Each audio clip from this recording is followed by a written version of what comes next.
fifth race of 2010 is yet another inaugural race, the inaugural Carfax Carbondale Clash from the Carbondale Raceway in Illinois. The big story from pre-qualifying, defending series champ Alan Musico not getting into the qualifying race, so the number 10 car still with no points to its name in 2010. The story all weekend were the drivers' inabilities, it seemed, to exit turns 2 and 3. A lot of crashes occurring during practice sessions, the pre-qualifying race and the qualifying race, in which drivers would be coming out of turns 2 and 3 just a little too fast, scraping the wall and then catching an unlucky competitor and spinning them out. Shane Spain was a victim of it. It cost numerous drivers a chance to qualify for races this weekend. It was certainly a maddening experience, and this race should be no different. As you see the names of drivers that failed to qualify, some of them pretty much used to failing to qualify this year. Holden Roberts missing a race. David Sprague missing a race for the first time this year. That's pretty surprising. Alex Neshmary missing a race again. It's become sort of an epidemic for him. Mike Falls missing yet another race. Bad luck continuing for him.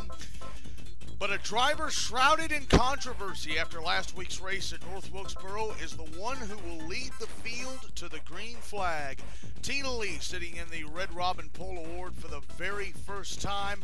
Of course, she and Darrell Wallace tangled early in the goings at North Wilkesboro last week. A lot of drivers calling for Lee's suspension. The CRL let her off with a warning. John Hawks, the new point leader, leading Lee by 5 coming into this race, starting on pole. And he gets a great jump on the outside, from the outside of row 1, and he'll lead the field to the back straightaway.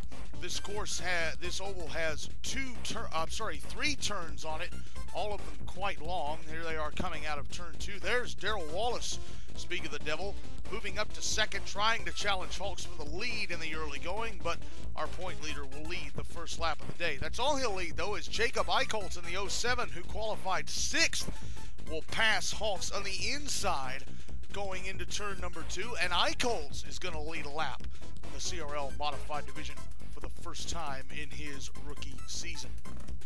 First caution came out on lap 4. Alexis Farr, who started 9th, tries to go in between Lee, who's dropping like a stone, and Garth Davidson, but Farr tries to get in front of Davidson. She doesn't have him clear, spins down, hits the inside wall, bounces back up, gets into Davidson. Chain reaction starts. Aaron Devers gets involved, and look at Farr almost get turned over by Robert Klesel and Eric Laycross. Luckily, the passing CJ Cameron kept her from rolling over onto her top.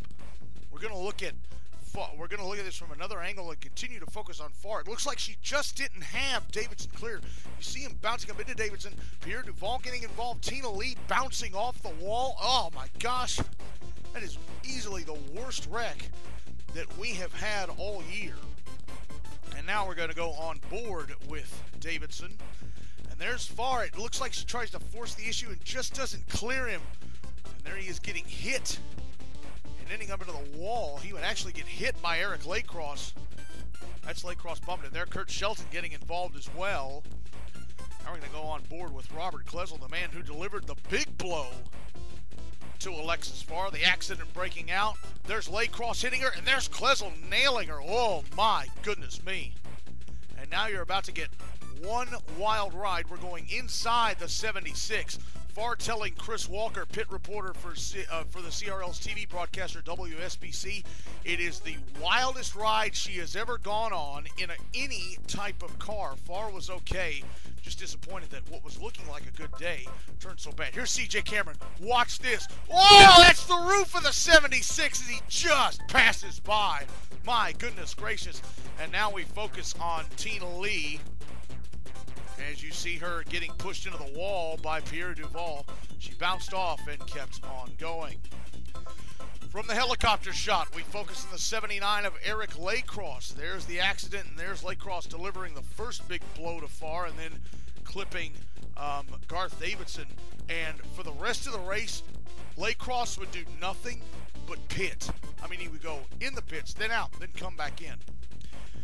Restart at the end of lap number 9. Eichholz continuing to lead this one. Hawks in second. Wallace in third. Randy Robinson fourth. And Sean Percy in fifth. Those latter three names will clash, and they will bring out our second caution of the day on lap number 14.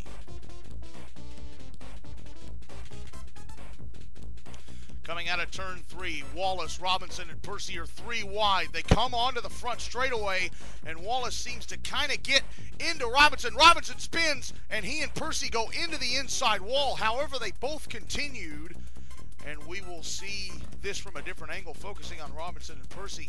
And in fact, since the yellow came out while they started spinning, they were allowed to go back to their respective positions that they had spinning across the line, which was 3rd for Robinson and 5th for Percy. Restart at the end of lap number 19. Jacob Eichholz still holding on to the lead.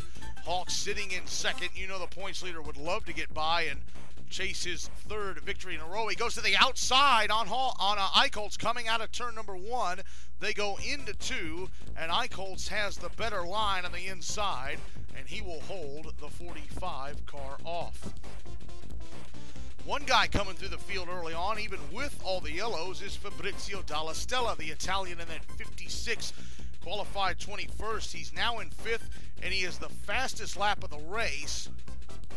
As you see him up behind Darrell Wallace and Randy Robinson, trying to get around both of them to see if he can move up to 3rd. Mike Lee going to Dalla Stella's outside, coming out of turn 3. And right as we get to the end of this clip, you will see the Italian pass Wallace for 4th spot. Lap number 22. Here is Hawks coming out of turn 2. Bounces into the wall. Drives it too deep into 3, and he bounces off the wall again. However, he will escape being passed by Dalla Stella, who's now 3rd because the caution is out. Let's take a look at that. Comes out on lap 22, Jason Teller Sr. in 25th, bounces off the wall coming out of turn 3, bounces off Landon Rohde and spins. He gets hit by Anker Christensen in the 5. Christensen gets clipped by Kurt Shelton, but all 3 would continue on. We go on board with the 7 car of Kurt Shelton coming out of 3. You're going to see Christensen spin out, and then the 7 car clip him, trying to pass him by. Restart at the end of lap number 27. Eichholz continuing to lead. Hawks still in 2nd, but Dalla Stella, the fastest lap of the race, really wants to get around Hawks. He has a peek to the inside coming out of turn 1. He doesn't have enough room to make the move just yet, as Eichholz continues to hug that center line through turn 2. And here you see Dalla Stella poking down to the inside of Hawks, and he will take 2nd at the end of this clip. Now, lap 28. Here's a wreck that didn't bring out the yellow. Brendan Malloy in 4th, drifts too high, coming out of turn number 2. Bounces off the wall, bounces off of Larry Dimmick, and he sends the 39 car for a spin. We'll take a look now and see what happened to Dimmick. There is Malloy bouncing off the wall. Dimmick spins near the pin entrance, straightens it back up, tries to get back on the track just a little too quickly, and he's going to get clipped by Anker Christensen and spin again. How that didn't bring out the yellow, I have no idea. Lap 29, Fabrizio Dalla Stella. Finally going to be able to get the lead away from Jacob Eichholz. For once we have a nice long period. I don't know what long would be in this case though. Nice long clean period of green flag racing, with the exception of the accident you just saw, as Dalla Stella takes the lead and jet sets off into turn 1 in the top spot. Arla CEO Jen Walker shrouded in controversy last weekend at North Wilkesboro after a few incidents in the qualifying race that got her sent home. She is going to pass Hawks for 3rd on lap 30.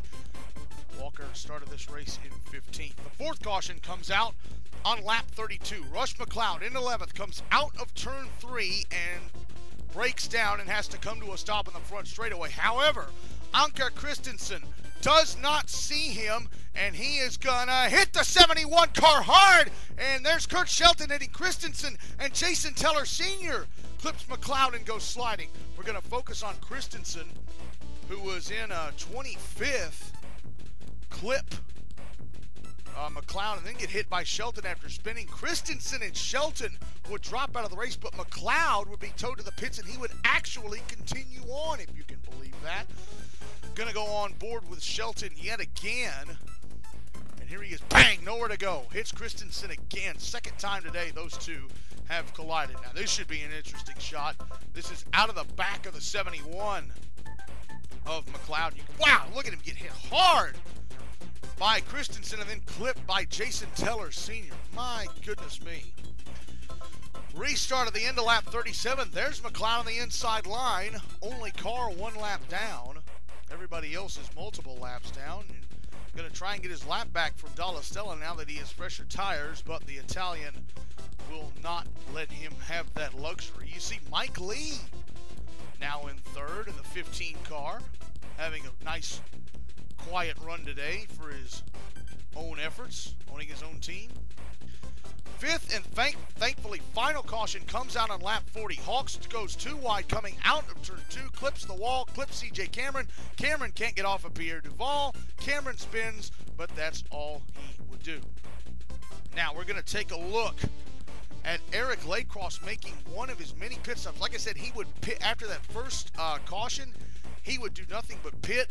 The drivers got annoyed with it. The other crews got annoyed with it. And you just saw the graphic. His crew chief, and the owner of NIT Racing have all been called to the hauler at the end of the race. At this point, Lacrosse is in the running for reject of the race just because he's, well, essentially being a nuisance today. That's all for part 1 of this race recap. No cautions in part 2. It'll be up soon.